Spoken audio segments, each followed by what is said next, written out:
Graphite. Graphite is found in the nature state in Russia, New Zealand, America and India.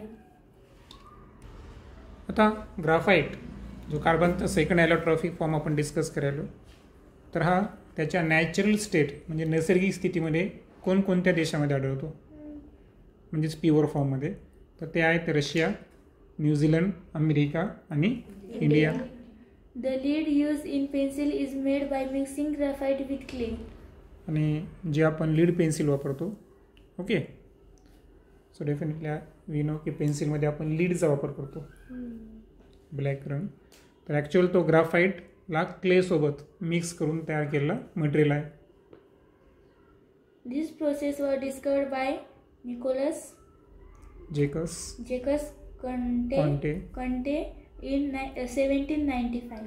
आणि पेन्सिलमधले जो lead आहे त्याचं discovery करणारे शास्त्रज्ञ आहेत निकोलस जेकस कॉन्टे, आणि हा डिस्कवरी 1795 मध्ये लागलेला आहे. स्ट्रक्चर समजून घेऊ आपण अगोदर. Every carbon atom in graphite is bonded to 3 other carbon atoms in such a way that a hexagonal layered structure is formed. आता कार्बनमध्ये आपण पाहिलं होतं की डायमंडमध्ये प्रत्येक ॲटम हा शेजारील 4 ॲटमला अटॅच होता आणि त्याला 3 डायमेन्शनल स्ट्रक्चर ऑब्टेन केलं होतं. इथं जर पाहिलं आपण तर प्रत्येक कार्बन ॲटम हा ऑदर 3 कार्बनला अटॅच असतो ग्राफाईटमध्ये, आणि या बॉन्डिंगमुळे जे स्ट्रक्चर तयार होतं ते कोणत्या पद्धतीचं आहे, hexagonal layer structure. Okay. A graphite crystal is made up of many sheets or layers of carbon atoms. आता ग्राफाईटचा जो क्रिस्टल आहे तर हा कार्बन ॲटमच्या बऱ्याचशा शीट्स किंवा बऱ्याचशा लेयर्स या एकत्र येऊन कार्बनच्या क्रिस्टलचं काय होतं, ग्राफाईटच्या क्रिस्टलचं काय होतं, फॉर्मेशन होतं. These layers slip over each other on applying pressure. आणि ह्या ज्या अनेक लेयर्स एकत्र येऊन आपण ग्राफाईटचे क्रिस्टलचं फॉर्मेशन करायलो, तर या लेयर्स जे आहेत ना, तर आपण त्या लेयर्सवर प्रेशर जर अप्लाय केला तर त्या लेयर्स एकमेकावर काय होतात, स्लिप होतात. One layer of graphite is called graphene. आता ग्राफीन काय आहे, तर ग्राफाईट पाहिलं आपण बऱ्याचशा शीट्स किंवा बऱ्याचशा लेयर्सपासून तयार होईल, आणि त्याच्यातली फक्त एकच लेयर जर घेतली आपण ग्राफाईटची, that is known as the graphene. आता फिगरमध्ये जर पाहिलं आपण तर त्या ठिकाणी क्लिअरली काल पण आपण व्हिज्युअलाइज केलं होतं. आता प्रत्येक जण जो आहे तो किती जणांना अटॅच आहे, 3 जणांना अटॅच आहे. आणि हेक्सागोनल स्ट्रक्चर का, कारण तुम्ही पहा त्या ठिकाणी 6 जण जे आहेत तर एक प्रकारची षटकोनी रिंग तयार करायला पहा, आहे का. जर ऑब्झर्व केलं आपण केअरफुली तर 6 कार्बनचे ॲटम जे आहेत तर यांनी हेक्सागोनल रिंगचं काय केलं आहे, फॉर्मेशन केलेलं आहे. आणि सो त्या शब्द आला होता हेक्सागोनल लेयर स्ट्रक्चर. आता पुढे एक ॲक्टिव्हिटी दिलेली आहे, आणि त्या ॲक्टिव्हिटीमधून फक्त एकच आपल्याला जाणून घ्यायचं होतं की जो ग्राफाईट आहे तर तो इलेक्ट्रिसिटीला काय करतो, कंडक्ट करतो. काल आपण पाहिलं होतं की डायमंड जो आहे तो इलेक्ट्रिसिटीचा बॅड कंडक्टर आहे, परंतु त्याच कार्बनपासून तयार झालेला जो ग्राफाईट आहे हा मात्र इलेक्ट्रिसिटीचा गुड कंडक्टर आहे. आणि हे आपण पेन्सिलच्या साहाय्यानं समजून घेतलं. आपण थेट काय करू, प्रॉपर्टीज ऑफ ग्राफाईटवर डिस्कस करू. Graphite found in nature is black, soft, brittle and slippery. Graphite जे आहे हा नेचरमध्ये ब्लॅक रंगाचा असतो, आणि डायमंडसारखा तो हार्ड आहे का, नाही. तर ॲक्च्युअल तो कसा आहे, सॉफ्ट आणि ब्रिटल टाईपचा आहे. ब्रिटल टाईपचा आहे याचा अर्थ याच्यातला जो फ्रॅक्चर पॉईंट आणि इलॅस्टिसिटी जी लिमिट आहे त्यातलं अंतर फार कमी आहे. ते कमी असेल तर तेव्हा आपण सबस्टन्सला काय म्हणतो, ब्रिटल म्हणतो. त्यानंतर स्लिपरी आहे, तर आपण आता सांगितलं त्या एकमेकावर लेअर नाही का प्रेशर अप्लाय केलं तर स्लिप होतात, त्यावर लक्षात ठेवायचं, स्लिपरी आहे. Inside each layer of graphite, 3 electrons move continuously within the entire layer. That is why graphite is a good conductor of electricity. काल आपण पाहिलं होतं की डायमंडमध्ये कुठल्याही प्रकारचे मोबाईल फ्री इलेक्ट्रॉन नाही, कारण कार्बनची व्हॅलेन्सी 4 होती आणि 4 जण अटॅच आहे. सो व्हॅलेन्सी ऑक्युपाईड झाल्यामुळे तिथं फ्री इलेक्ट्रॉन्स आहेत का, नाही. मात्र ग्राफाईटच्या इनसाईड जर पाहिलं आपण प्रत्येक लेअर, तर यामध्ये चार्ज कॅरियर्स म्हणतो आपण इलेक्ट्रॉन्सला, काय म्हणतो, चार्ज कॅरियर्स. तर हे फ्री इलेक्ट्रॉन जे आहेत हे एंटायर लेअरमध्ये काय होऊ शकतात, मूव्ह होऊ शकतात कंटिन्युअसली. आणि याच रिझनमुळं ग्राफाईट जो आहे हा इलेक्ट्रिसिटीचा गुड कंडक्टर आहे. Due to the layered structure, graphite can be used for writing on paper. आणि लेअर्ड स्ट्रक्चर असल्यामुळे या रिझनमुळं, कारण ग्राफाईटचं स्ट्रक्चर आपण वरती पण सांगितलं की तो बऱ्याचशा लेअरपासून बनलेला आहे. प्रत्येक लेअरला आपण ग्राफीन म्हणलो. तर या रिझनमुळंच आपण पेपरवर त्याच्या साहाय्यानं काय करू शकतो, रायटिंग करू शकतो. The density of graphite is 1.9 to 2.3 gram per centimeter cube. या अगोदर आपण वॉटरची डेन्सिटी डिस्कस केली होती 1000 किलोग्राम पर मीटर क्यूब. पण त्याला जर ग्राम सेंटीमीटर क्यूबमध्ये सांगायचं असेल तर ती 1 असते. 1 ग्राम पर सेंटीमीटर क्यूब ही वॉटरची काय आहे, डेन्सिटी. आणि रिलेटिव्ह डेन्सिटीमध्ये आपण डिनोमिनेटरमध्ये नेहमी काय लिहितो, वॉटरची डेन्सिटी. कारण त्याच्या तुलनेमध्ये आपण काय करायलो, सर्वांची काढत असतो, रिलेटिव्ह डेन्सिटी काढत असतो. हे आपण डिस्कस केलं आहे. आणि वॉटर जी डेन्सिटी आहे ग्राफाईटची ती 1.9 to 2.3 gram per centimetre cube यांच्यात दरम्यान असते. म्हणजे ती फिक्स व्हॅल्यू आहे का नाही, एक रेंज दिलेली आहे तुम्हाला. Graphite does not dissolve in the most solvents. आणि ग्राफाईट जो आहे तर असे बरेचसे ऑर्गॅनिक सॉल्वंट आहे की त्यामध्ये तो विरघळत नाही, नॉट डिझॉल्व. त्यानंतर uses of graphite. First is graphite is used for making lubricants. आता जे लुब्रिकंट्स आहेत, ऑइल वगैरे जे असतात, ग्रीस, तर हे सर्व लुब्रिकंट्स आहे कारण ते फ्रिक्शन रिड्यूस करेल ना. क्लिअर. तुमची सायकलमध्ये पहा ती जी चेन असते त्याला जर तुम्ही ऑइलिंग केलं तरच, नाहीतर अदरवाईज काय होतं, फ्रिक्शन वाढतं ना. फ्रिक्शन रिड्यूस कोण करायला, लुब्रिकंट. तर हे लुब्रिकंटचं फॉर्मेशन कशा साहाय्याने केलं जातं, ग्राफाईटच्या साहाय्याने. मग ते एखाद्या पद्धतीचं तेल असेल किंवा ऑइल, जे तुम्हाला मोटरसायकलमध्ये वगैरे तुम्ही पाहिलं कधी ऑइल असतं किंवा गेटला वगैरे ऑइल टाकतात बघा, आहे की नाही, तर ते सर्व लुब्रिकंट्सच आहे. Second is graphite is used for making carbon electrodes.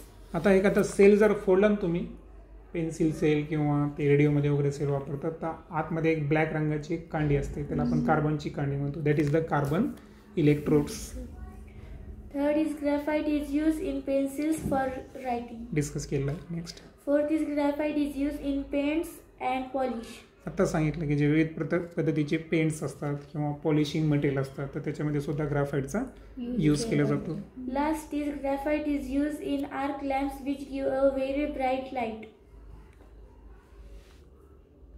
आता आर्क लॅम्प हे अशा प्रकारची लॅम्प आहे की ज्याच्यामध्ये लाईट जो प्रोड्यूस होतो ना तर तो अशा पद्धतीत होतो की त्याच्यामध्ये 2 हॉट इलेक्ट्रोड्स असतात. तर त्या 2 इलेक्ट्रोड्सला आपण इलेक्ट्रिसिटी द्यायची म्हणजे ते हॉट होतील. आणि हॉट झाल्यानंतर काय होतं की जे सराउंडिंग गॅस आहे ना तो गॅस काय करतो, प्रकाश देतो. म्हणजे ॲक्च्युअल जो उजेड येईल त्या लॅम्पमधून हा कशाचा असेल, गॅसचा असेल. पण त्या गॅसला हॉट कोणी केलं, इलेक्ट्रिसिटीनं. तर तशा पद्धतीच्या लॅम्पला काय म्हणायचं, आर्क लॅम्प. आणि त्या आर्क लॅम्पमध्ये त्याला आर्क लाईटसुद्धा म्हणतात.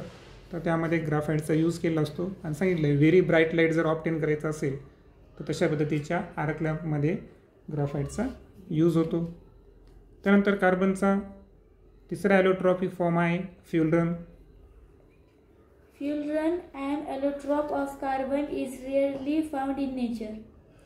आता फ्युलरन जो आहे ना हा सुद्धा कार्बनचा ॲलोट्रॉपिक फॉर्म आहे पण अतिशय कमी प्रमाणात. रिअरली म्हणजे फार दुर्मिळ असा आहे तो. ओके. म्हणजे हा जास्त करून फ्री स्टेटमध्ये अवेलेबल नाही आहे. It is found in soot and in interstellar space. आता फ्युलरन जो आहे तर हा सूट कशाला म्हणू आपण, जेव्हा एखाद्या सबस्टन्सला आपण जाळलं समजा तर त्याची जी काजळी तयार होत नाही का एखाद्या सबस्टन्सला, तर त्याला सूट म्हणायचं. म्हणजे जी ब्लॅक पावडर तयार होते, ओके, लाकूड किंवा कोळसा जाळल्यानंतर त्याला आपण कार्बन सूट म्हणायचं. त्यामध्ये फ्युलरन आढळेल. किंवा दुसरा आहे इंटरस्टेलर स्पेस. आता इंटरस्टेलर स्पेस काय आहे, स्टार्स, प्लॅनेट्स यांच्यामधलं जे गॅप आहे त्याला आपण इंटरस्टेलर स्पेस म्हणतो. जनरली आपण आपली सूर्यमाला आहे तर सूर्य आणि 9-8 ग्रह जे आहेत तर यांच्यामधला जो स्पेस असेल it is known as the interstellar space. Okay. The first example of fullerene is Buckminster Fullerene C60. आता फ्युलरन हा जो ॲलोट्रॉफी फॉर्म आहे तर याचा एक एक्झाम्पल आहे तुम्हाला C60 आणि याचं नाव आहे बकमिन्स्टर फ्युलरन. काय म्हणायचं त्याला? बकमिन्स्टर फ्युलरन. Okay. This allotrope of carbon is named fullerene after the architect Richard Buckminster Fuller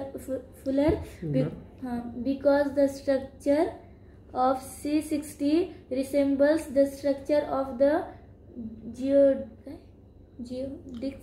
जिओडेस्किक dome he designed. आता ओव्हरऑल हे जे नाव पडलेलं आहे बकमिन्स्टर फ्युलरन तर हे कशाहून पडलं या ॲलोट्रॉफला नाव? तर ॲक्च्युअल त्याचं डिस्कवरी करणारे जे आहेत आर्किटेक्ट त्यांचं नाव आहे रिचार्ड बकमिन्स्टर फ्युलर. मग बकमिन्स्टर फ्युलरन असं नाव पडलं त्या ठिकाणी. आणि हे जो C60 स्ट्रक्चर आहे ना बकमिन्स्टर फ्युलरनचं तर ॲक्च्युअल याचं स्ट्रक्चर कशाला बिलॉंग करतो? जिओडेसिक डोम. जसं की तुम्हाला बाजूला एक बक्की बॉल दाखवलेला आहे तर त्यामध्ये ते बॉन्ड आहेत येलो रंगाची ब्ल्यू रंगाची. समजा आपण काय कन्सिडर करायचं त्याला कार्बनचे ॲटम तर तसे किती असतात? 60. आणि अशा पद्धतीचा एक बग बॉल फुटबॉलसारखा बॉल तयार झालेला आहे की नाही? तर अशा पद्धतीचं स्ट्रक्चर त्या ठिकाणी असतं. Harold Kroto, Robert Currell and Richard Smiley were given the Nobel Prize in Chemistry 1996 for the discovery for this carbon allotrope fullerene 660. आणि ओव्हरऑल जर पाहिलं आपण तर 3 शास्त्रज्ञ आहे. एकाचं नाव आहे हॅरोल्ड क्रोटो, दुसऱ्यांचं नाव आहे रॉबर्ट कर्ल आणि तिसऱ्यांचं नाव आहे रिचार्ड स्मॅली. तर या तिघांना एकत्रित केमिस्ट्रीचा संशोधनासाठी कार्बनचा ॲलोट्रॉप फ्युलरन C60 शोधल्याबद्दल एकत्रित असं नोबेल पुरस्कार मिळालेला आहे. 660C, 70C, 76C, 82 and 686 are other example of fullerene. आता फ्युलरन C60 हा एकमेवच एक्झाम्पल आहे का फ्युलरन या ॲलोट्रॉफी फॉर्मचा? नाही, तर त्याचे बरेचसे एक्झाम्पल आहे. त्यामध्ये कार्बन 60, कार्बन 70, कार्बन 76, कार्बन 82 आणि कार्बन 86 हे सर्व पण त्याचेच एक्झाम्पल आहेत. Their molecules occur in smaller numbers in soot. आता हे आपण जेवढे काही एक्झाम्पल पाहिले तर यांचे जे मॉलिक्युल्स हे सूटमध्ये जरी आढळत असतील मात्र त्यांचे नंबर्स कसे असतात? अतिशय कमी प्रमाणात असतात. म्हणून वरती एक पॉईंट झाला होता पहा की नेचरमध्ये हा रेअरली फाउंड आहे. ओके. फिगरमध्ये तुम्हाला बकी ट्यूब्स किंवा कार्बन नॅनो ट्यूब दाखवलेली आहे. तर ॲक्च्युअल हा सुद्धा फ्युलरनचा एक फॉर्म आहे. आता यामध्ये एक प्रकारची तुम्हाला पाईपलाईन दिसेल पहा, इलॉंगेटेड पाईपलाईन. आणि यामध्ये हेक्झागोनल स्ट्रक्चर दिसेल पहा, जसं आपण तिकडे पाहिलं होतं का 6 रिंगचं आहे की नाही, तशा पद्धतीचं हेक्झागोनल कार्बन फेसेस आहेत. आणि ओव्हरऑल जर पाहिलं आपण तर यामध्ये एक जाळी नसते का नेट, त्या पद्धतीचं स्ट्रक्चर आहे. So it is the carbon nano tube. एवढं फक्त याच्यात लक्षात ठेवा. म्हणजे याच्यात बेस काय होता की हा फ्युलरनचा एक फॉर्म आहे आणि हेक्झागोनल कार्बनची इलॉंगेटेड पाईपलाईन अशा पद्धतीचं स्ट्रक्चर आहे. ओके, एवढं जरी लक्षात ठेवलं तरी सफिशियंट आहे. त्यानंतर आता प्रॉपर्टीजबद्दल डिस्कस करू. Molecule of fullerene are found in the form of buckyballs and bucky tubes.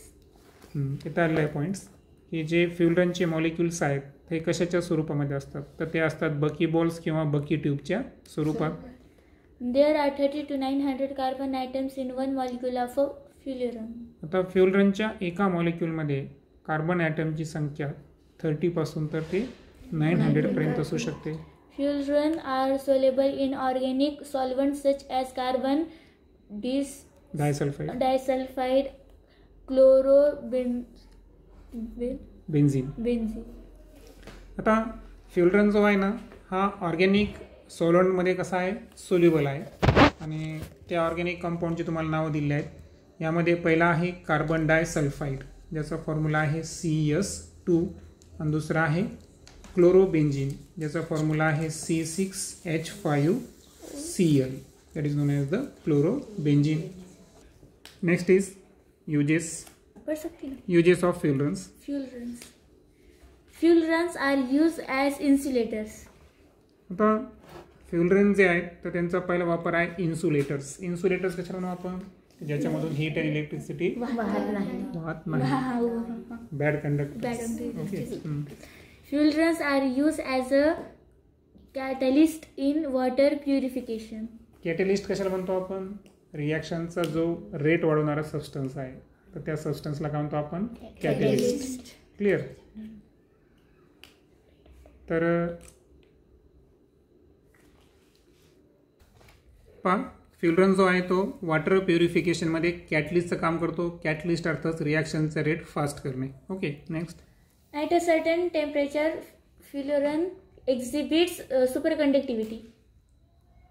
आता एका विशिष्ट टेम्परेचरला फ्युल रन जो आहे हा सुपर कंडक्टिव्हिटी सारखं बिहेवियर करतो. आता वरती एक पॉईंट पाहिला आपण की फ्युल रन हा इन्सुलेटर असतो, इन्सुलेटर म्हणून यूज केला जातो. आणि खालती आपण एक पॉईंट वाचलो की एका विशिष्ट टेम्परेचरला तो सुपर कंडक्टिव्हिटी. आता सुपर कंडक्टिव्हिटी एक अशी प्रॉपर्टी आहे की ज्यामध्ये मटेरियल काय करतात, हे इलेक्ट्रिसिटी कंडक्ट करतात. डायरेक्ट करंट, करंटचे दोन टाईप असतात, AC आणि DC. AC म्हणजे अल्टरनेटिंग करंट, DC म्हणजे डायरेक्ट करंट. आता डायरेक्ट करंट जो आहे ना तर त्याचं वहन करताना त्याची कुठली एनर्जी लॉस होऊ देत नाही अशा प्रकारचं वैशिष्ट्य हे मटेरियलचं असतं.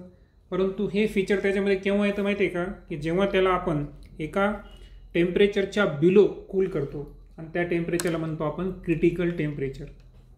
म्हणजे आता मी पूर्ण एकदा रिवाईज सांगतो की फ्युल रनला आपण काय केलं माहिती आहे का, एका विशिष्ट टेम्परेचरच्या बिलो थंड केलं, बरोबर, कूल केलं. आता तेवढं कूल केल्यानंतर त्या टेम्परेचरला काय म्हणायचं, क्रिटिकल टेम्परेचर. क्रिटिकल टेम्परेचरच्या आपण त्याला कसं ठेवलं, बिलो ठेवलं.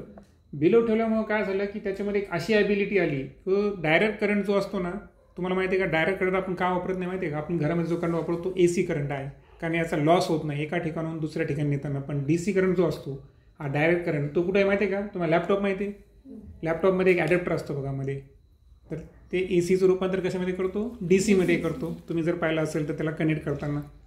सो डायरेक्ट करंट लॉंग डिस्टन्सला नेलं तर त्याचा काय होतो, लॉस होतो. परंतु याला जर आपण थंड केलं आणि याच्यातून जर थंड केल्यामुळे काय झालं की जो इन्सुलेटर आहे तो काय झाला, कंडक्टर झाला. पण कंडक्टर होत असताना त्याच्यामध्ये वैशिष्ट्य काय आलं की त्यानं कुठल्याही प्रकारची एनर्जी लॉस केला का, नाही. That property is known as the super conductivity. Next व्हिडिओमध्ये आपण नॉन क्रिस्टलाइन किंवा अमरफियस फॉर्म आपण बोललो होतो बघा. आतापर्यंत आपण क्रिस्टलाइन फॉर्म पाहिले, आता आपण उद्या अमरफियस फॉर्मबद्दल डिस्कस करू.